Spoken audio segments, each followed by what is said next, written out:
Before we begin, let me ask you one question. If the person you loved more than anyone else disappeared without a trace for 18 years and then suddenly knocked on your front door one quiet evening, would you open it? Stay with me until the very end, because today's story, inspired by real events, reveals how one unanswered question destroyed one family and how the truth finally came home nearly 2 decades later. My wife disappeared for 18 years. Then she knocked on my door. In the fall of 2004, Ethan Parker believed he had everything a man could ask for. He owned a modest woodworking shop outside Denver, Colorado, where he built custom furniture by hand. His wife, Emily, worked as a nurse at the county hospital, and together they were raising their 6-year-old daughter, Sophie. They weren't wealthy, but they were happy. Every Friday evening, they ordered pizza, watched old movies, and laughed about the little things that made life beautiful. Their neighbors often described them as the couple everyone admired. If someone had told Ethan that his entire life would collapse in a single afternoon, he would have laughed. But sometimes tragedy arrives without warning. On a rainy Thursday in October, Emily left the hospital after finishing her shift at exactly 5:17 p.m. Security cameras captured her walking toward her blue sedan with a cup of coffee in one hand and her purse over her shoulder. She smiled at a coworker before driving away. That was the last confirmed sighting of her. When she failed to return home that night, Ethan assumed she had been called back for an emergency. By midnight, her phone had stopped ringing and went straight to voicemail. At 2 in the morning, he contacted the police.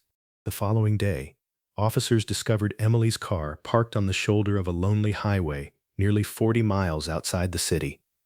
The engine was cold. The doors were unlocked. Her purse, wallet, and phone were still inside. There were no signs of a struggle. No blood. No fingerprints except her own.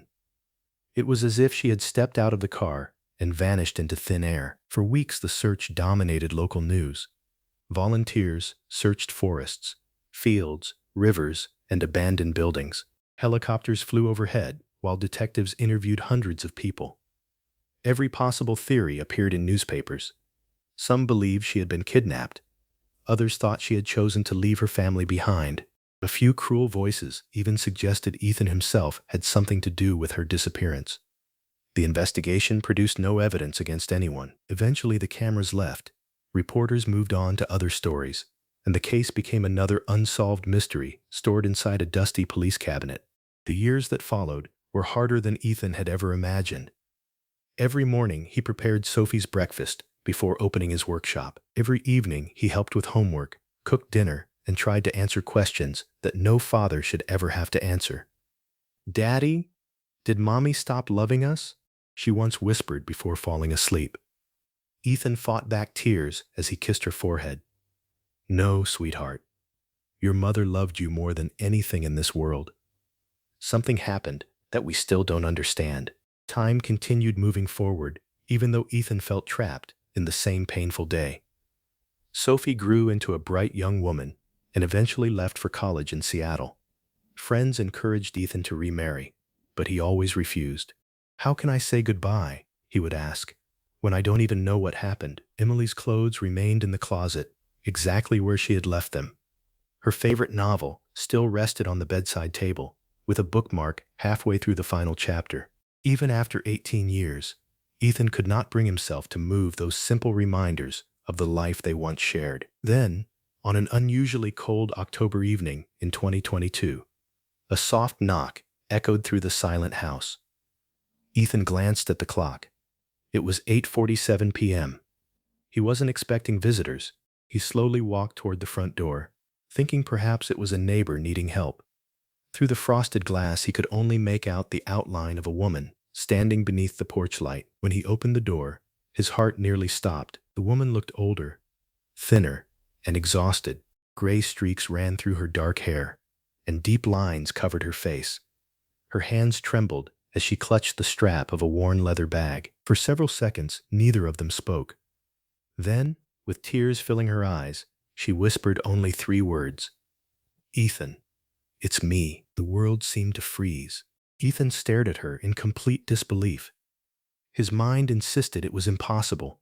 yet every instinct recognized the voice he had dreamed about for 18 years. His knees weakened as memories rushed back all at once. Before he could ask a single question, Emily looked down at the ground and quietly said, "I know you deserve answers, but I'm begging you, please let me come inside before someone sees me." Ethan stepped aside without saying a word. Emily walked slowly into the house, looking around as though she had entered a stranger's home instead of the place where she had once raised her daughter. Her eyes stopped on the family photographs hanging on the wall. Sophie at age 6, Sophie graduating from high school, Sophie wearing her college cap. Emily reached out with trembling fingers but pulled her hand back before touching the frame. Tears rolled down her cheeks. "She grew up," she whispered. Ethan remained standing a few feet away, unable to decide whether he wanted to embrace her or demand the truth. Finally, he broke the silence. 18 years, Emily. 18 years. Do you have any idea what those years did to us? She lowered her head. Every single day. Then tell me where you were. She took a deep breath, but instead of answering, she slowly opened the old leather bag she had carried inside. From it, she removed a stack of worn documents, several faded photographs, and a small metal box covered with scratches. "Everything is in here," she said quietly. "But if I tell you the story too quickly, you'll never believe me." Ethan's patience was disappearing. "Try me." Emily sat down at the kitchen table where they had once shared thousands of meals together. Her hands shook so badly that Ethan silently placed a glass of water in front of her. She looked at him with gratitude before beginning. "The afternoon I disappeared, I wasn't driving home. I received a phone call from someone I hadn't heard from in years." Ethan frowned. "Who?" Emily hesitated. "My older brother, Daniel." Ethan stared at her in disbelief. Daniel had supposedly died years before Emily met Ethan. That was what Emily had always believed too. "He told me he was alive," she continued. "He said our father had lied to protect him after he became involved with dangerous people. Daniel begged me to meet him just once. He sounded terrified. I thought I could help him." Ethan remembered hearing the phone ring that afternoon. Emily had mentioned it was probably a hospital matter. "He asked me to drive to an old gas station outside the city. When I arrived, he was there, older, thinner, but it was really him." Emily paused, struggling to continue. "He wasn't alone." Ethan's heartbeat quickened. Two men stepped out of another vehicle. Daniel looked frightened. Before I could understand what was happening, one of them grabbed me. They took my phone, my keys, and drove my car to the highway where the police later found it. Then they forced me into a van. Ethan could barely breathe. "Why?" Emily slowly pushed one of the faded photographs across the table. It showed a younger Daniel standing beside several men Ethan had never seen before. Daniel had witnessed financial crimes committed by a powerful criminal organization years earlier. When he tried to leave, they threatened to kill everyone he loved. They believed he had given certain documents to me before disappearing. I had never even met those men before that day. Ethan looked confused. "But if they realized you didn't have anything, why keep you?" Emily closed her eyes. "Because once they took me, I had already seen their faces." Silence filled the room. Ethan could hear only the ticking of the old grandfather clock. Emily continued. "They moved me from one place to another, across different states. Sometimes they locked me in abandoned houses, sometimes in isolated cabins. They always told me the same thing. If I tried to escape, you and Sophie would die. They knew where you lived. They knew which school Sophie attended. Every time I thought about running, I imagined someone hurting our little girl because of me." Ethan wanted to interrupt, but something in Emily's voice stopped him. It wasn't the voice of someone inventing excuses. It was the voice of someone reliving a nightmare. "Years passed," she whispered. "The organization slowly fell apart. Some members were arrested. Others disappeared. I was eventually left under the watch of one elderly woman who believed I deserved freedom. But she also believed the threats against you were still real. She helped me survive. She gave me false identification so no one could trace me. Every year I searched newspapers and the internet whenever I could. I watched Sophie grow through school photographs published online. I saw your workshop in local newspaper articles. I knew you were alive, but I was too afraid to contact you. Ethan felt anger rising inside him.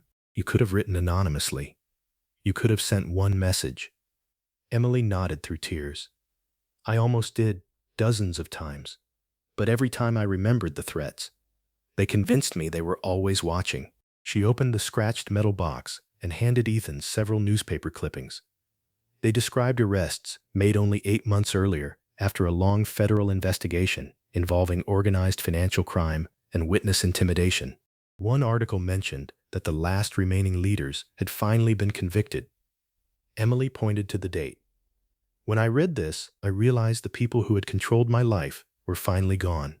I spent months trying to find the courage to come home.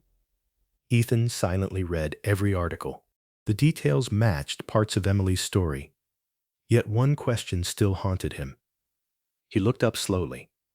If all of this is true, why do I still feel like you're hiding something? Emily looked away. Fresh tears filled her eyes. Because I am.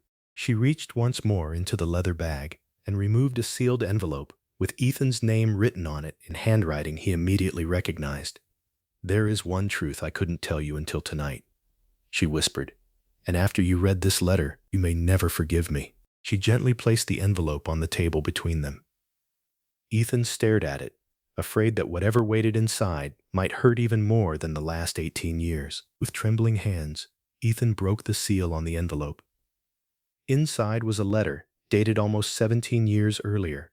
As he unfolded the pages, he immediately recognized Emily's handwriting. The first line made his heart sink. If you are reading this, it means I finally found the courage to come home. He continued reading in silence, while Emily sat across from him.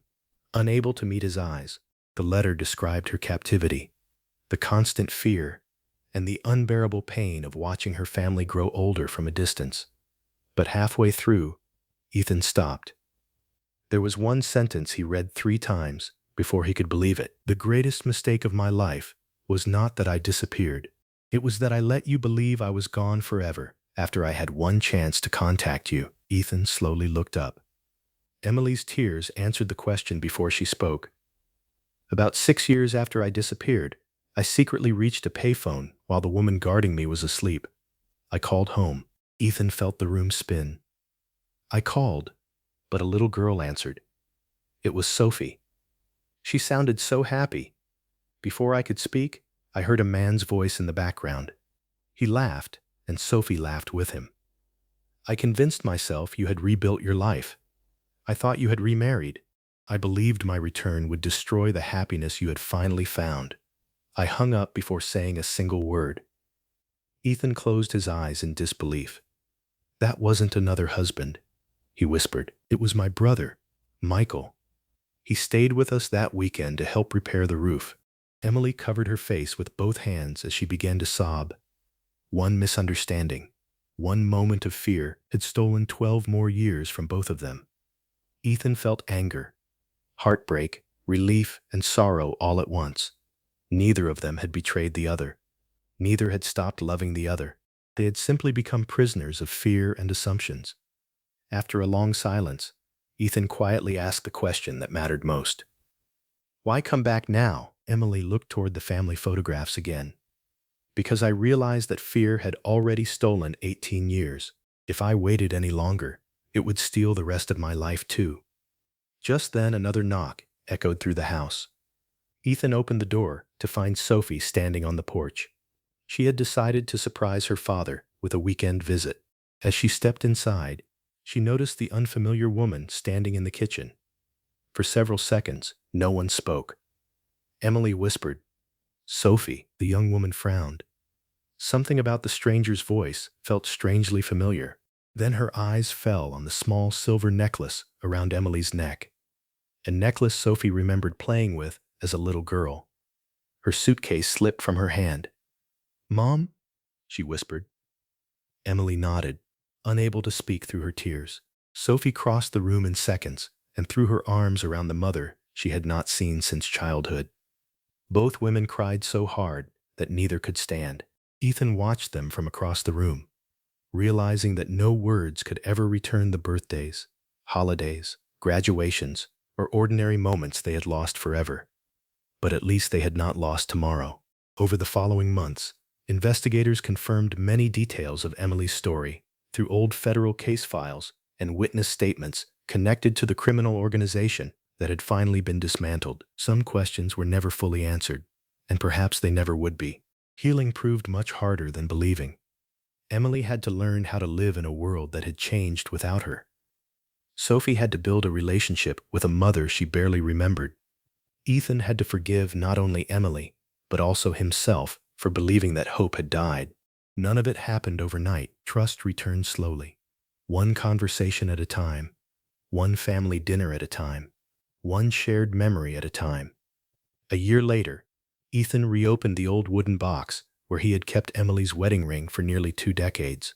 This time, instead of locking it away again, he gently slipped it back onto her finger. Neither of them pretended the lost years had never happened. They simply chose not to let those years define the rest of their lives. Sometimes the greatest tragedy is not losing someone we love. It is believing that hope has disappeared when, somewhere beyond our sight, it is still fighting to find its way home. Thank you for watching.